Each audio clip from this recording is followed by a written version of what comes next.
Hello everyone. Good morning वापस। और आज हम वापस हमारी जर्नी कल जहाँ पे हमने छोड़ा था वहां से चालू कर रहे हैं। ठीक है। सो प्रीएम्बल से हमारी कहानी चालू होगी। राइट। कल हमने एक बार प्रीएम्बल पढ़ा था। उसको वापस पढ़ लेने के बाद हम वापस उसके हर एक वर्ड को बाइसेक्ट करेंगे। छोटे छोटे थोड़े से मीनिंग लेंगे। द रीजन वाई हमें बहुत डिटेल में नहीं जाना है बिकॉज कि ये वर्ड आगे जाके भी बहुत सारे कंटेक्स्ट में डिफाइन होंगे। ठीक है। जितने मीनिंग की जरूरत है उतने मैं यहाँ पे बताता जाऊंगा। And as I told you I will be using a couple of books. Subhash Kashyap along with in rare cases I'll be using Laxmikanth. ठीक है। My primary book of reference will be Subhash Kashyap. चलिए तो आगे बढ़ते हैं। और देखिए प्रीएम्बल क्या है। Preamble is right as I told you it's an executive summary. ठीक है। वो हमें बताता है कि हमारा कॉन्स्टिट्यूशन कैसे बना, मतलब what will be there in our constitution, मतलब क्या चीजें अंदर है, when it was made, by whom it was made, and for what, मतलब what objective. what is our constitution, what are the objectives, when it was constituted, by whom it was constituted, and what does it promises, कि वो हमें वचन क्या देता है, वो हमें क्या गारंटी देता है। ठीक है। और उसके लिए प्रायोरिटीज क्या है, समझ रहे हो। PRIORITIES priorities. मतलब आप समझिए कि हर एक चीज जो आपको एक कॉन्स्टिट्यूशन में बताती है उसे बोलते हैं ना heart and soul of the constitution. ठीक है। Heart and soul of the constitution. हाँ, कई बार मैंने देखा है कि लक्ष्मीकांत में कई जगह पे फ्रेजेस दिया है कि X person is describe this is heart and soul and this and that. देखिए वो नाम अगर याद रहते हैं तो ठीक है, अगर नहीं भी रहते हैं तो भी ठीक है। ठीक है। वो ज्यादा कोई लोड लेने की जरूरत नहीं है अनलेस एंड अनटिल आपका political science as a optional subject है यूपीएससी में, तो आपको वो नाम की ज्यादा जरूरत पड़ेगी। अदरवाइज आप basic constitution knowledge one of the experts constitutional experts also believe करके आप लिख देंगे, आपके लिए नेगेटिव कुछ नहीं जाएगा। ठीक है। नाम अच्छा है अगर याद रहता है, नहीं लॉस अगर कुछ भी ना रहे तो। चलिए। We the people of India having solemnly resolved to constitute India into a sovereign, socialist, secular, democratic republic, and to secure to all its citizens justice, that is social, economic, and political, liberty of thoughts, expression, belief, faith, and worship, equality of status and opportunity, and to promote among them all fraternity, assuring the dignity of the individual and unity and integrity of the nation. In our Constituent Assembly on this 26th day of November 1949, do hereby adopt, enact, and give to ourselves this Constitution. ठीक है। चलिए। तो पहले तो ये आता है कि फॉर एग्जाम्पल एक एक कोर कंपोनेंट ये है। पहले हम उसके वर्डिंग्स को पकड़ते हैं, थोड़ा थोड़ा ये समझते हैं, फिर कई बार ये भी सवाल आता है कि is preamble a part of constitution. अगर वो कॉन्स्टिट्यूशन का पार्ट है तो क्या वो जस्टिशिएबल पार्ट है, मगर मतलब अगर कोई चीज है जो प्रीएम्बल का वायोलेट करती है तो क्या हम उसके अगेंस्ट कोर्ट में जा सकते हैं कि ये देखिए यहाँ पे for example equality of opportunity लिखा हुआ है। ठीक है। और यहाँ पे हमें देखिए तो इकोनॉमिक इक्वालिटी तो हमारे देश में है नहीं। तो क्या आप कोर्ट के दरवाजे खटखटा सकते हो कि भाई Supreme Court ji kindly listen to us और हमें आप न्याय दीजिए, हमारे प्रीएम्बल का प्रॉपर तरीके से फॉलो अप नहीं हो रहा, प्रॉपर तरीके से उसे ओबे नहीं किया जा रहा है। क्या हम ये कर सकते हैं?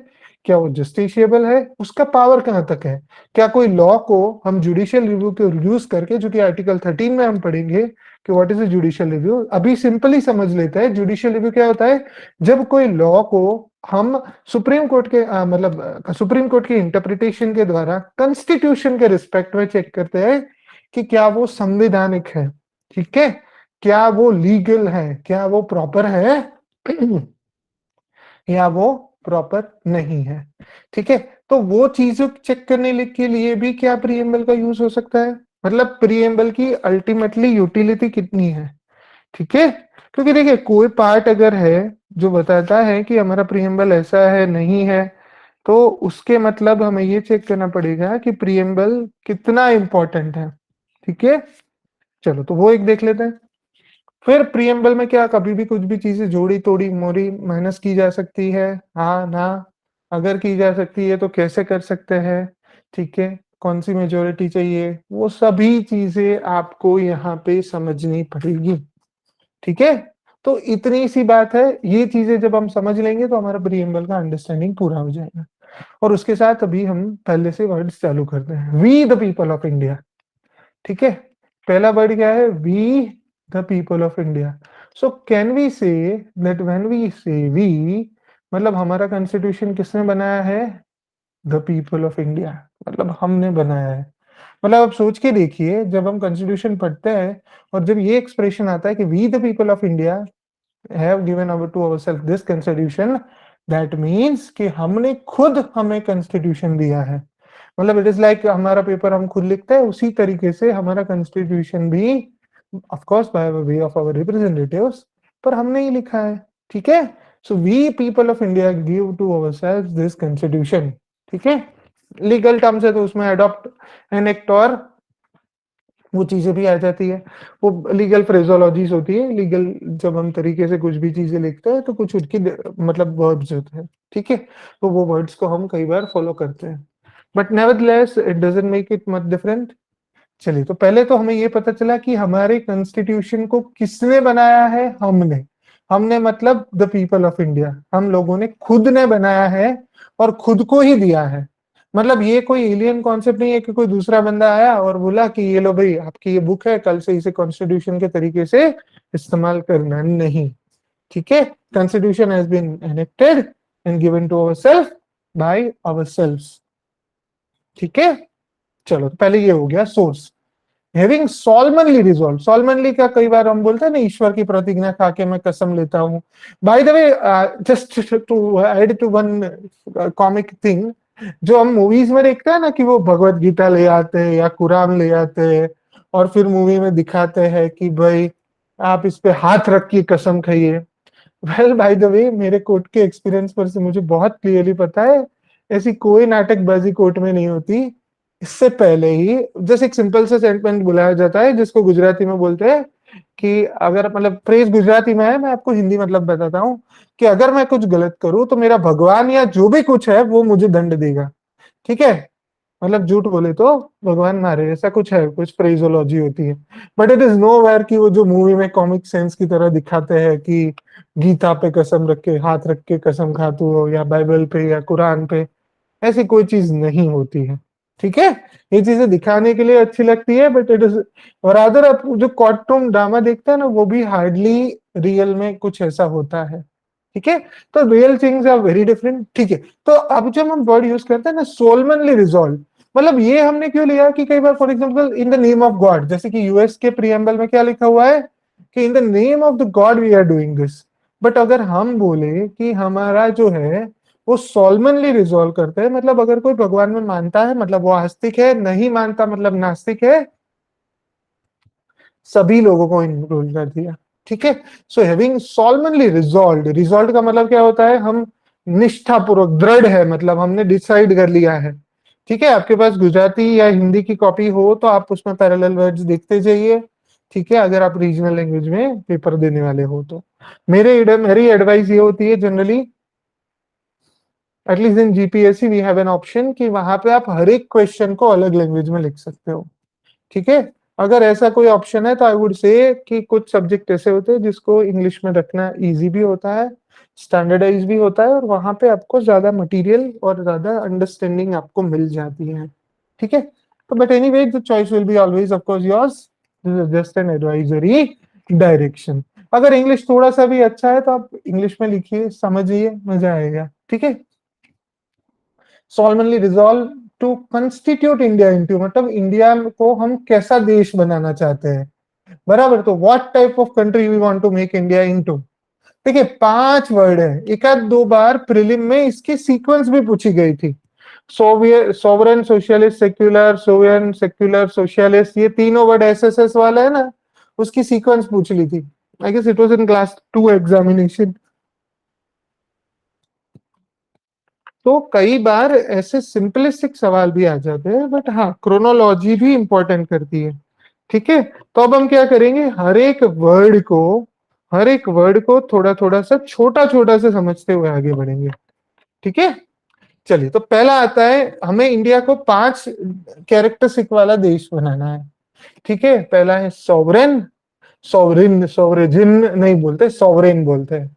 ठीक है, sovereign, socialist, secular, democratic, Republic. चलिए, तो अभी हम सॉवरेनिटी के बारे में पहले बात करें। ठीक है, कुछ कॉन्सेप्ट है जैसे हम पढ़ते जाएंगे ना, तो हमें पता चलते जाएगा कि ये देखिए यहाँ पे बहुत सारी चीजें अलग हैं।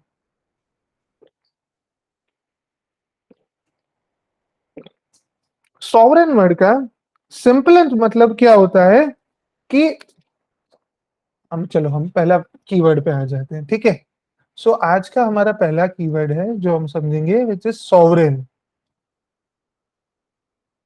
सॉवरेन का मतलब होता है सार्वभौम। ठीक है, मतलब हमारे ऊपर कोई absence of any external pressure, external और इंटरनल अथॉरिटी और प्रेशर। ठीक है, मतलब आप सोवरेन हो या नहीं, चलो कोई मुझे बताएगा कि क्या कोई बंदा सच में, do you know any person who is genuinely sovereign? मतलब आप फैमिली में हो, ठीक है, आप किसी के बेटे बेटे हो, बेटे बेटियां हो, तो आप क्या सच में फ्री हो? आप समाज से कनेक्टेड हो, आप लोगों से कनेक्टेड हो। ठीक है, बहुत सारी चीजें आपको करनी पड़ती है, बट मतलब सॉवरेन का मतलब क्या हुआ कि आपके ऊपर कोई अथॉरिटी नहीं है, कोई प्रेशर नहीं है, कोई कंट्रोल नहीं है। ठीक है, कोई डायरेक्शन नहीं है।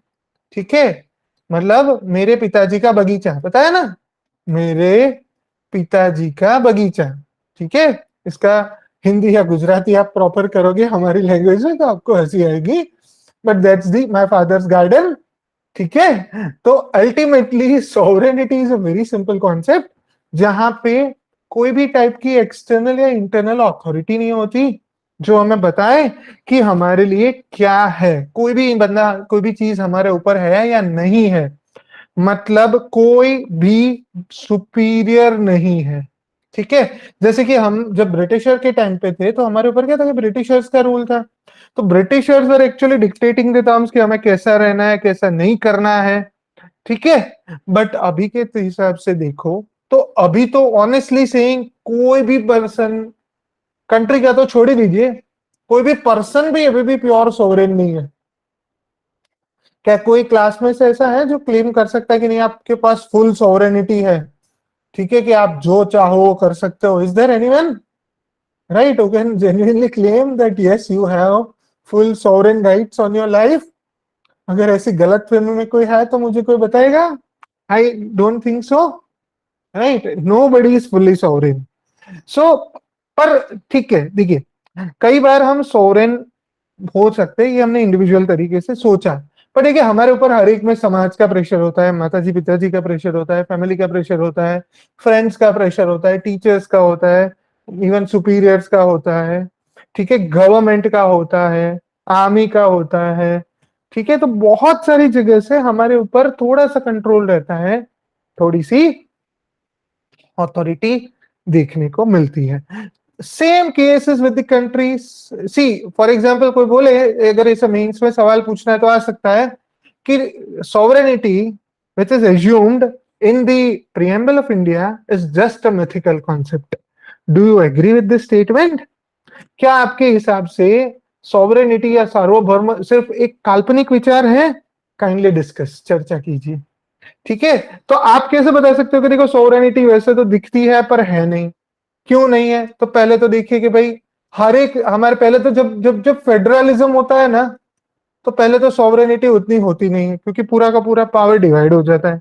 ठीक है, so federalism itself is against antithesis के फुल सॉवरेनिटी है। फेडरलिज्म में हम बोलेंगे कि फॉर एग्जांपल हर एक चीज में सबको ऑटोनॉमी है, बट कुछ ऑटोनॉमी लेने के लिए कुछ ऑटोनॉमी को गिव अप भी करना पड़ता है। ठीक है, जब स्टेट और सेंटर के बीच में लिस्ट का बंटवारा हुआ एज पर 7th शेड्यूल, तो देखिए कुछ पावर एक दूसरे को देने पड़े ना, तो federalism is not having full autonomy. तो फेडरलिज्म पहले इसके अगेंस्ट आता है। देन कई बार हमारे इंटरनेशनल ऑब्लिगेशंस होते हैं। फॉर एग्जाम्पल हमने से फॉर एग्जाम्पल COP26 में कुछ कमिटमेंट मोदी साहब ने कर दी है।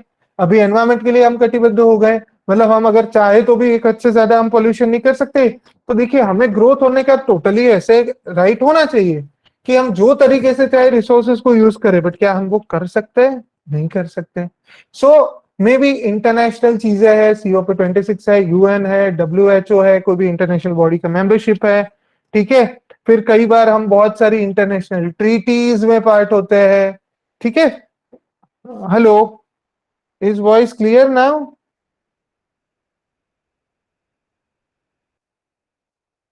Okay, Dhruvika kindly check your system, ठीक है। कोई कटा नहीं है ना आवाज? It was in continuous. Okay चलिए।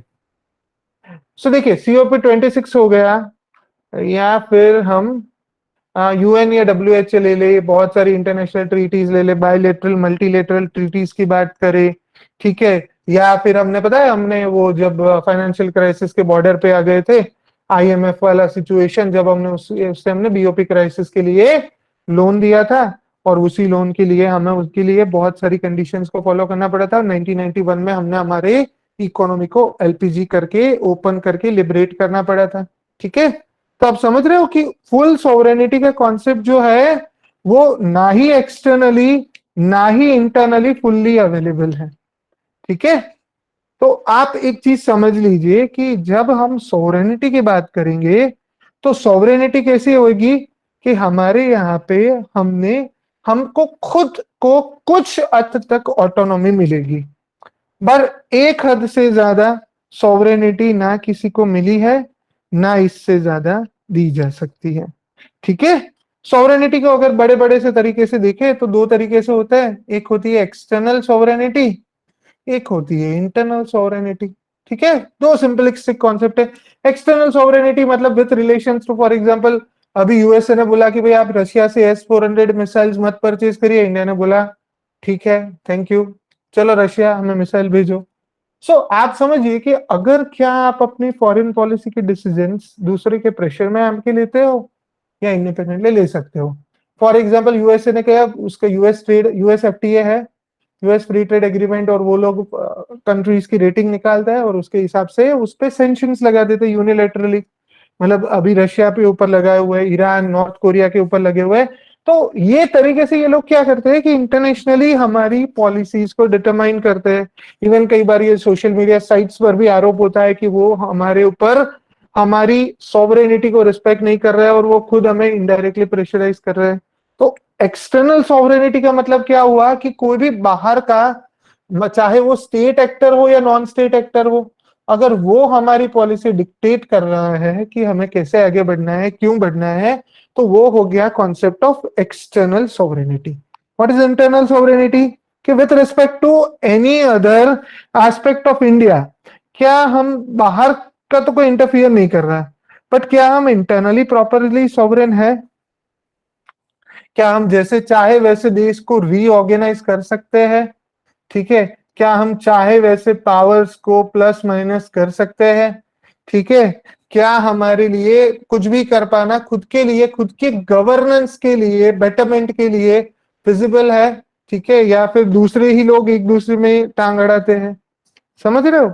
मतलब जब जब हम बोले कि भाई हम सोवरेनिटी की बात कर रहे हैं, तो सोवरेनिटी को नैरो सेंस में ना लेते हुए हम ये दो कंटेक्स्ट में सोवरेनिटी को समझ सकते हैं। One is external, another is internal. क्या इंडिया फुल्ली एक्सटर्नली सॉवरेन है? नहीं, थोड़ा बहुत है, बट थोड़े बहुत ऑब्लिगेशन तो फिर भी रहेंगे, क्योंकि सबके रहेंगे। फॉर एग्जाम्पल WTO है, और उसमें हमारा जो सब्सिडी है, एग्रीकल्चर सब्सिडी का इश्यू बहुत ज्यादा है, ठीक है। फिर अगेन बहुत सारे trade barriers, non trade barriers और वो सभी चीजें हैं, वो एसेंशियली इंश्योर करती है कि सॉवरेनिटी थोड़ी हद तक रहे। Of course full sovereignty practically भी पॉसिबल नहीं होती है, ठीक है। So one thing is clear, in external sovereignty तो हमने देख ही लिया, इंटरनल सॉवरेनिटी भी हमने देख लिया। तो पहला कॉन्सेप्ट कि हमें इंडिया को, जब हम बोले ना कि हमें इंडिया को सॉवरेन कंट्री बनाना है, तो अभी आपके दिमाग में क्लियर होना चाहिए कि हमें हमारे कंट्री के रूल्स बनाने के लिए उसका पावर हमारे पास में होना चाहिए। फॉर एग्जाम्पल जब हमने 370 का एब्रोगेशन किया था, और फॉर एग्जाम्पल यूएन भी अगर रिजोल्यूशन पास कर देता सिक्योरिटी काउंसिल में, चाइना ने ट्राई भी किया था पाकिस्तान के कहने पर, भले कुछ हो नहीं पाया, बट आप समझिए अगर वो प्रेशर आते भी है तो भी आपको अगर खुद की पॉलिसी डिसाइड करनी है तो आपको खुद ही करनी है। मतलब absence of external pressure and internal pressure. ठीक है, अंदर कोई हमारी सेपरेटिस्ट मूवमेंट है और वो लोग हमें देश को तोड़ देने की धमकी देते हैं और हम झुक जाते हैं, और वो भी हुआ इंटरनल थ्रेट।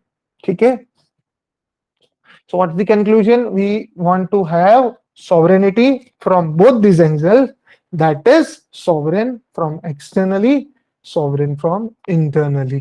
ठीक है, चलिए second word, second keyword is socialism. चलिए ये वर्ड भी थोड़ा सा समझ लेते हैं। ठीक है, सोशलिज्म का अभी मैं, चलो वर्ड आया ही है तो हम थोड़ा बहुत समझ ही जाते हैं।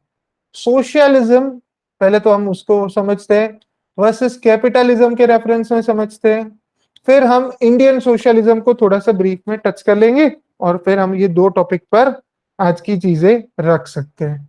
ठीक है, तो पहला हमें क्या काम करना पड़ेगा कि हमें पहले सोशलिज्म को समझना पड़ेगा। इससे पहले आप कोई कैपिटलिज्म बताएगा मुझे? What is capitalism? Yes, can anybody tell me what is capitalism? Capitalism is a kind of system where capitalism is a kind of system where, हाँ जी, सर हेलो। हाँ लिख के बताइए, लिख के बताइए, क्योंकि मेरा क्या अभी माइक अवेलेबल नहीं रहेगा, मेरे पास वो हेडफोन फैसिलिटी नहीं है, तो आप लिख के बता सकते हैं। बाकी एसेंशियली कैपिटलिज्म में क्या होता है कि हर एक सोर्स को एज ए कैपिटल और एज ए इनपुट माना जाता है। ठीक है, लैंड, लेबर, कैपिटल, एंटरप्रेन्योरशिप सभी को मिला के हम सबको इनपुट मानते हैं, हम कुछ प्रोसेस करते हैं और उसके ऊपर से कुछ आउटपुट बनाते हैं। ठीक है, हर एक चीज कैपिटलिज्म में इंडिविजुअल की कैपेबिलिटीज पे डिपेंडेंट होती है। ठीक है, इंडिविजुअल्स की कैपेबिलिटीज, इंडिविजुअल्स की identities, individuals will decide everything. ठीक है, तो वहां पे आप देखिए तो कैपिटलिज्म इज मोर और less connected with democracy and individualism, more और लेस। ठीक है, एक है इकोनॉमिक कॉन्सेप्ट है, ये है पॉलिटिकल कॉन्सेप्ट है, दोनों ही सोशलिज्म के ऑपोजिट माने गए।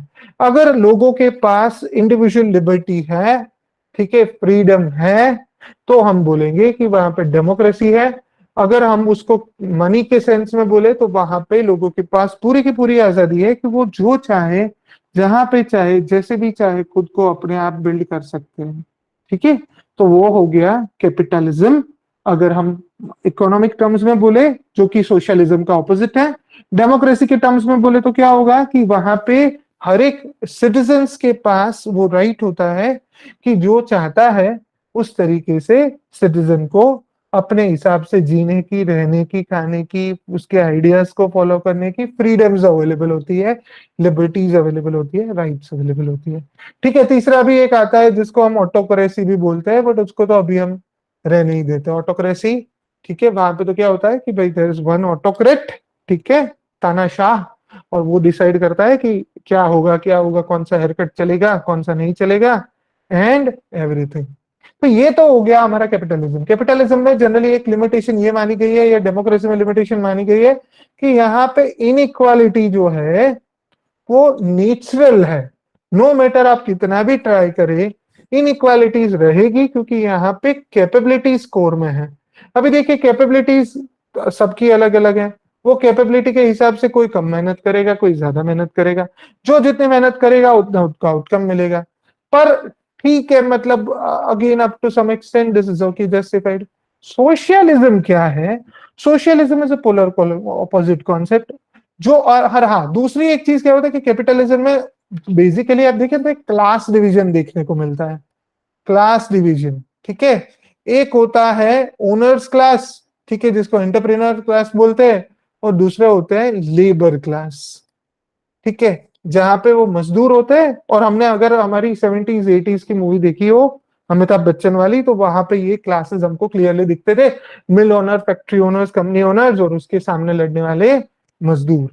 ठीक है, that is a sort of distribution which we have seen in the movies as well, but essentially that defines a capitalist mindset. ठीक है, तो वहां पे कोई ओनर होंगे एंड लेबर होगा। यहाँ पे again yes, basic profit motive होगा। ठीक है, और यहाँ पे खुद के लिए प्रायोरिटी होगी, priority will be own, priority will be self, and the resource and wealth will be also be generated and kept for one self only. ठीक है, तो ये चीजें हमें कैपिटलिज्म में देखने को मिलेगी। डेमोक्रेसी जनरली ये माना गया है, डेमोक्रेसी में जनरली ये माना गया है कि दे सपोर्ट कैपिटलिज्म। ठीक है, yes, private ownership, then legal rights and everything, जैसे मैंने बताया राइट्स अगर है तो वहां पे वो चीजें आपको मिल जाएगी। चलिए, उसके against socialism. Socialism is such a concept कि जो मानता है, मतलब कार्ल मार्क्स ने स्टार्ट किया था, और यहाँ पे क्या मानना था कि यार काम करते बहुत सारे मजदूर। ठीक है, मतलब ऐसे लाखों करोड़ों मजदूर हैं जो काम करते हैं, और फिर एक होता है इंडस्ट्रियलिस्ट, और वो इन लोगों को कम से कम सैलरी देता है क्योंकि वो इनपुट कॉस्ट मिनिमाइज करेगा, महंगा से महंगा बेचता है, मतलब उसके लिए मार्जिन ज्यादा बचेगा, and this is how the wealth will be scattered by one person, जो कि कैपिटलिज्म की एक लिमिटेशन है। तो कार्ल मार्क्स ने सोशलिज्म के आइडिया में क्या रखा कि क्यों ना रॉबिनहुड, मोर और लेस रॉबिनहुड टाइप आइडिया, ठीक है, बट उसके भी ज्यादा जिसको बोलते हैं इगेलिटेरियन स्टेट। ठीक है, यहाँ पे क्या माना गया कि अगर भाई इसके पास ज्यादा प्रॉपर्टी है, ज्यादा एसेट्स है, ज्यादा रिसोर्सेज है, और उसने बहुत ज्यादा इकट्ठा किया है, तो state has the right to take it away and redistribute among everybody as per their need. ठीक है, सो कैपिटलिज्म अगर बोलता है कि हम इंडिविजुअल और प्रॉफिट मोटिव को ध्यान में रखेंगे, तो हमारा सोशलिज्म बोलेगा कि हम वेलफेयर स्टेट को जन्म देंगे। मतलब यहाँ पे स्टेट का रोल क्या होगा, सबके भले में काम करना, सबके लिए काम करना, मैक्सिमम प्रॉफिट सबको देना। ठीक है, समझ रहे हो, मतलब हमारा यहाँ पे मतलब क्या हो जाएगा कि हमें ज्यादा से ज्यादा लोगों के लिए काम करना है। ठीक है, ज्यादा से ज्यादा हमें चीजें बनानी है, but redistribution will be a major case, redistribution. ठीक है, of the money, of the resources, of the opportunities and everything. Rather आप देखें तो यहाँ पे नीड बिकम्स अ फोकस। ठीक है, यहाँ पे लोगों की जरूरतों को ज्यादा माना जाता है, ना कि लोगों की कैपेबिलिटीज को। ठीक है, तो ये हो गया एक छोटा सा, मैंने आपको आइडिया दे दिया। ठीक है, और यहाँ पे क्या माना जाता है कि it is the second class which is a labour class. ठीक है, आपको पता है कि जैसे कि हम अगर हम बात करें कैपिटलिज्म या डेमोक्रेसी में, तो यहाँ पे पैसे वाले लोग, जिसके पास पैसे है, जिसके पास पावर है, वो लोग ज्यादा से ज्यादा पावर को ऑक्यूपाई कर लेते हैं। तो power is generally with the hand of aristocrats, या फिर हमारे यहाँ पे जो इलाइट्स होते हैं वो पावर कैप्चर करते हैं। बट अगर हम सोशलिज्म की बात करें, तो यहाँ पे माना जाता है कि हमें यहाँ पे labour will be controlling their own system, everybody will be based on the principles of equal और इक्वालिटी, और उसके हिसाब से चीजें चलेगी या फिर चलनी चाहिए। ठीक है, this is a basic brief idea of socialism. अभी इंडियन सोशलिज्म क्या है, अभी हम कल करेंगे, बट उससे पहले आज मैं आपको एक क्वेश्चन दे देता हूं। ठीक है, आप सोच के आइए कि which method is better, which is better and why. ठीक है, मतलब इन दोनों में से कौन सी मेथड अच्छी है और क्यों। मतलब आपको क्या करना है, आपको डिस्कस करना है, मतलब आपको दोनों के प्रॉस दिखाने हैं, दोनों के कॉन्स दिखाने हैं। ठीक है, अगर कल टाइम मिला तो हम देख लेंगे, अदरवाइज आपको खुद के लिए करना है। सी, आप दूसरों के लिए काम नहीं कर रहे, पहले ये समझ लीजिए। अगर आप अभी ये पढ़ रहे हो, एंजॉय कर रहे हो, तो ठीक है, आपको दोनों को बोलना, हाँ एंड हमेशा मिक्स हो सकता है, nothing is wrong about that, but more और लेस आपको ये ट्राई करना है कि दोनों कॉन्सेप्ट्स को आप पढ़े, समझे, डिटेल में थोड़ा जाए। ठीक है, और कौन से आइडियाज कैसे थे, और फिर जाके जब हम आप ये प्रोज और कॉन्स आराम से पढ़ लेंगे, तो हम कल जाके जब इंडियन सेक्युलरिज्म, इंडियन हमारा कौन सा मॉडल है, सोशलिज्म मॉडल जब पढ़ेंगे, जिसको कई बार नेहरूवियन सोशलिज्म बोलते हैं, फेबियन सोशलिज्म बोलते हैं, तो वो चीजें क्या है, वो चीजें कितनी डिटेल में जाती है, वो हम कहाँ पे कल एक्सप्लोर करेंगे। ठीक है, तो आई गेस हम आज यहाँ पे रखते हैं, और होपफुली आपने आज भी एंजॉय किया होगा। आज भी हमने कुछ थोड़े से नए कॉन्सेप्ट्स देखे। ठीक है, अभी हम दूसरे वर्ड पे पहुंचे। अभी तो हम यहाँ तक पहुंचे, पहली लाइन को जस्ट खत्म नहीं किया है। ठीक है, अभी तो पहले पैराग्राफ में चल रहे हैं, but this will take a time for a while.